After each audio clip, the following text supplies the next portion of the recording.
O Lar Adventista, capítulo 54. A religião em família. Definida a religião em família.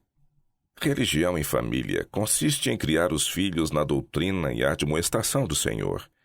Cada membro da família deve ser nutrido pelas lições de Cristo, e o interesse de cada alma deve ser estritamente guardado, a fim de que Satanás não engane e afaste com seduções para longe de Cristo. Esta é a norma que cada membro da família deve ter em vista alcançar, e devem estar determinados a não fracassar nem se desanimar. Quando os pais são diligentes e vigilantes em sua instrução e educam os filhos tendo em vista a glória de Deus, cooperam com Deus e Deus coopera com eles na salvação da alma das crianças por quem Cristo morreu. Instrução religiosa significa muito mais que instrução comum. Significa que deveis orar com vossos filhos, ensinando-lhes como se aproximar de Jesus e contar-lhe todas as suas necessidades. Significa ainda que deveis mostrar em vossa vida que Jesus é tudo para vós, que seu amor torna-vos paciente, bondoso, perdoador, e não obstante firme em ordenar a vossos filhos depois de vós, como fez Abraão. Tal como vos conduzis em vossa vida no lar, sois registrados nos livros do céu. Aquele que espera tornar-se um santo no céu, deve primeiro tornar-se santo em sua própria família. Se os pais e as mães são fiéis cristãos em família, serão membros prestimosos da igreja, e aí capazes de conduzir as atividades bem como na sociedade, segundo a maneira em que conduzem o que concerne à família. Pais, não permitais que vossa religião seja simplesmente uma profissão, mas sim uma realidade. A religião deve ser parte da educação do lar. A religião no lar é terrivelmente negligenciada.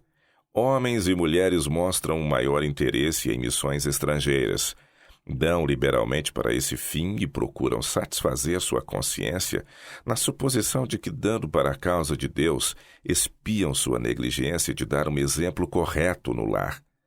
Mas o lar é seu campo especial, e nenhuma desculpa é aceita por Deus pela negligência deste campo. No lar em que a religião é coisa prática, grande bem é realizado.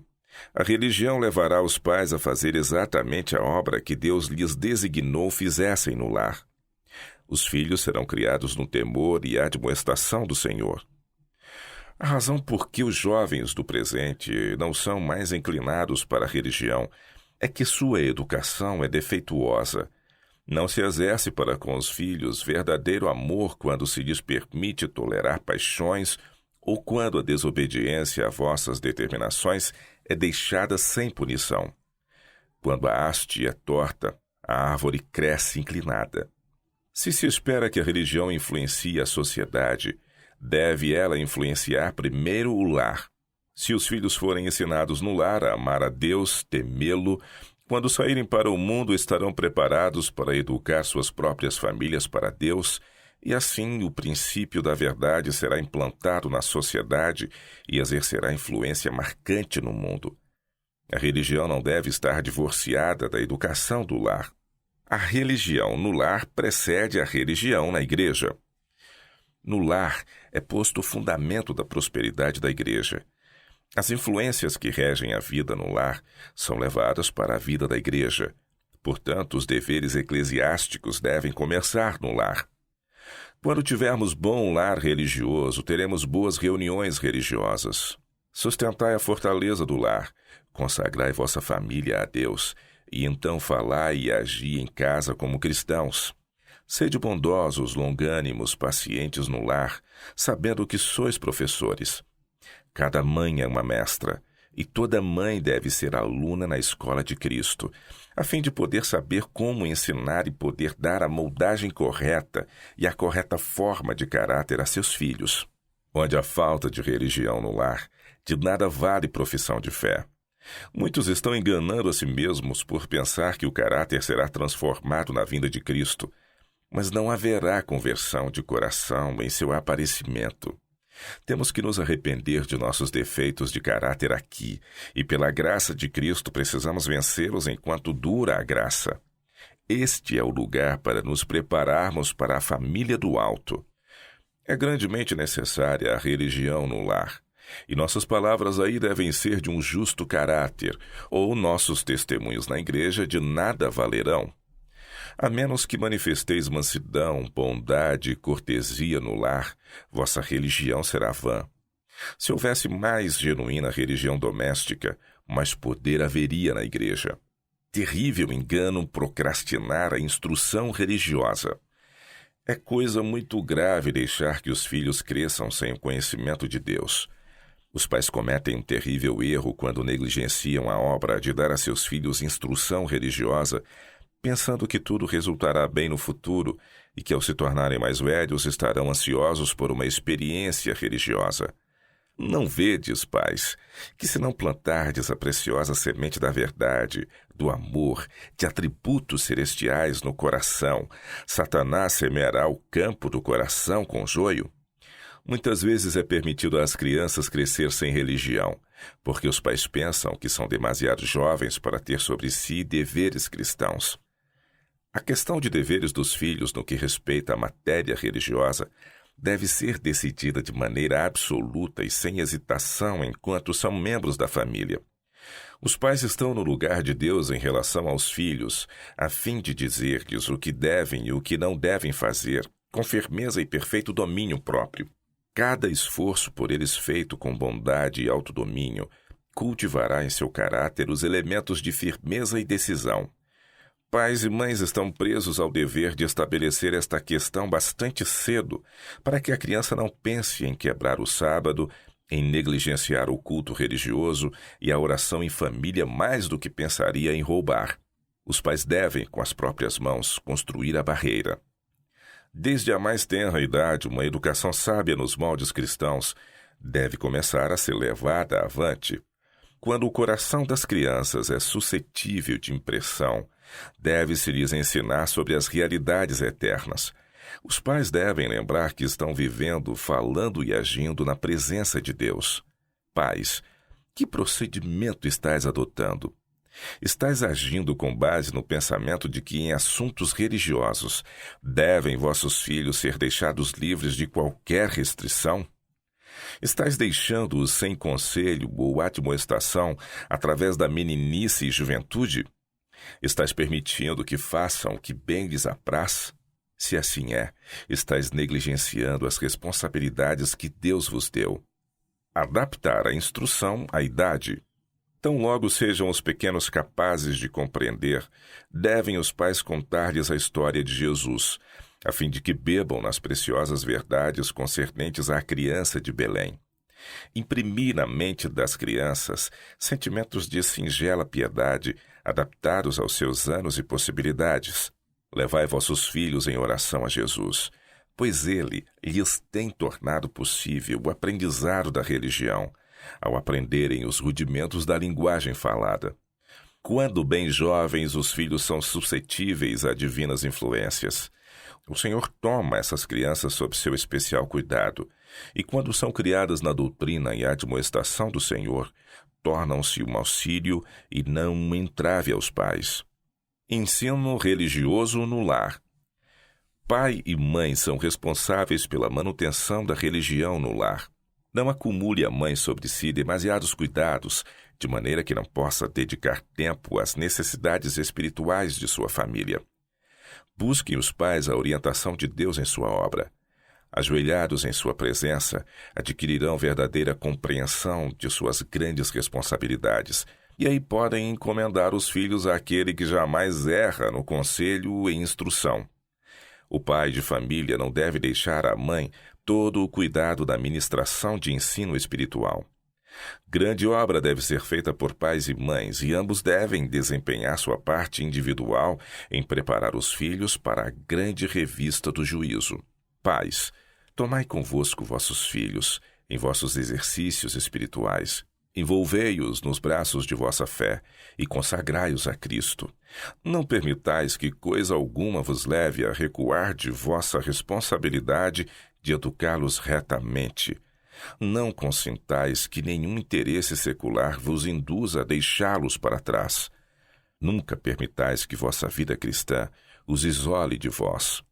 Levai-os convosco ao Senhor, educai-lhes a mente para que familiarizem com a divina verdade. Deixai-os associarem-se com os que amam a Deus. Levai-os ao povo de Deus como crianças cujo caráter próprio para a eternidade estais ajudando a edificar. A prática da religião no lar fará o trabalho que Deus deseja seja feito em cada família. As crianças serão educadas na doutrina e admoestação do Senhor. Serão educadas e instruídas não para serem devotas da sociedade, mas membros da família do Senhor. Os filhos esperam dos pais uma vida coerente. Tudo deixa sua impressão na mente juvenil. A fisionomia é estudada, a voz tem sua influência. O comportamento é por eles imitado bem de perto.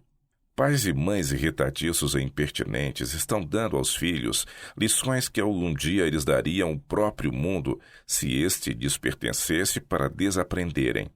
Os filhos precisam ver na vida dos pais aquela coerência que está em harmonia com sua fé. Por revelar uma vida coerente e exercer domínio próprio, os pais podem modelar o caráter dos filhos. Deus honra a família bem dirigida. Pais e mães que põem a Deus em primeiro lugar na família ensinam os filhos a considerarem o temor de Deus como o princípio da sabedoria. Glorificam a Deus diante dos anjos e dos homens, oferecendo ao mundo o espetáculo de uma família bem dirigida e bem educada. Uma família que ama e obedece a Deus e contra ele não se rebela. Cristo não será um estranho numa família assim. Seu nome ser-lhe-á familiar, e o reverenciarão e glorificarão. Os anjos se deleitam numa família em que Deus reina soberano, e os filhos são ensinados a honrar a religião, a Bíblia e o Criador. Essas famílias têm direito à promessa: aos que me honram, honrarei. Como Cristo pode ser introduzido no lar? Quando Cristo está no coração, é introduzido na família. Pai e mãe sentem a importância de viver em harmonia com o Espírito Santo, de maneira que os anjos celestes, que ministram aos que hão de herdar a salvação, ministrarão para eles como mestres que são no lar, educando-os e preparando-os para a obra de ensinar os filhos. É possível ter no lar uma pequena igreja que honre e glorifique ao Redentor. Tornar atrativa a religião. Tornai a vida cristã atrativa. Falai do país onde os seguidores de Cristo irão fazer sua morada. Ao proceder assim, Deus guiará vossos filhos em toda a verdade, enchendo-os com o desejo de se prepararem para as mansões que Cristo foi preparar para os que o amam. Não devem os pais compelir os filhos a ter uma religião formal, mas devem pôr diante deles os princípios eternos numa luz atrativa. Os pais devem tornar a religião de Cristo atrativa pela alegria, pela cortesia cristã e por simpatia terna e compassiva, mas devem ser firmes no exigir respeito e obediência. Princípios retos devem ser estabelecidos no espírito da criança. Precisamos apresentar aos jovens um incentivo para o reto proceder. Prata e ouro não são suficientes para isto. Revelemos-lhes o amor, misericórdia e graça de Cristo, a preciosidade de sua palavra e a alegria de quem triunfa. Em esforços desta natureza fareis uma obra que perdurará através da eternidade. Por que alguns pais falham? Alguns pais, embora professem ser religiosos, não põem diante dos filhos o fato de que Deus deve ser servido e obedecido, de que a conveniência, o prazer ou inclinação não devem interferir com o que ele deles pede. O temor do Senhor é o princípio da sabedoria. Este fato deve estar entretecido na própria vida e caráter. A correta concepção de Deus mediante o conhecimento de Cristo, que morreu para que pudéssemos ser salvos, deve ser impressa na mente deles. Podeis pensar, pais, que não tendes tempo para fazer tudo isto, mas deveis tomar tempo para fazer vossa obra na família, pois do contrário, Satanás suprirá o que falta. Cortai fora de vossa vida tudo o que impeça a execução desta obra, e educai vossos filhos segundo a ordem de Deus. Negligenciai tudo o que for de natureza temporal, mostrai-vos satisfeitos em viver economicamente, restringi vossas necessidades, mas pelo amor de Cristo, não negligencieis o ensino religioso vosso próprio e de vossos filhos. Cada membro da família dedicado a Deus. As regras que Moisés deu concernentes à Páscoa são plenas de significado e têm aplicação a pais e filhos nesta era do mundo. O pai devia atuar como sacerdote da família, e se o pai fosse falecido, o filho mais velho devia realizar o solene ato de aspergir os umbrais da porta com sangue. Este é um símbolo da obra a ser feita em toda a família. Devem os pais reunir os filhos no lar e apresentar Cristo diante deles como sua Páscoa. O pai deve dedicar todo membro da família a Deus e fazer a obra que é representada pela festa da Páscoa. É perigoso depor este solene encargo nas mãos de outros. Decidam os pais cristãos que serão leais a Deus e disponham-se a reunir os filhos no lar consigo e assinalem os umbrais com sangue, representando a Cristo como o único que pode proteger e salvar, a fim de que o anjo destruidor passe por alto o feliz círculo da família. Que o mundo veja que uma influência mais que humana está em operação no lar. Mantenham os pais vital conexão com Deus, pondo-se do lado de Cristo, e mostrem por sua graça que grande bem pode ser realizado por meio da ação paterna.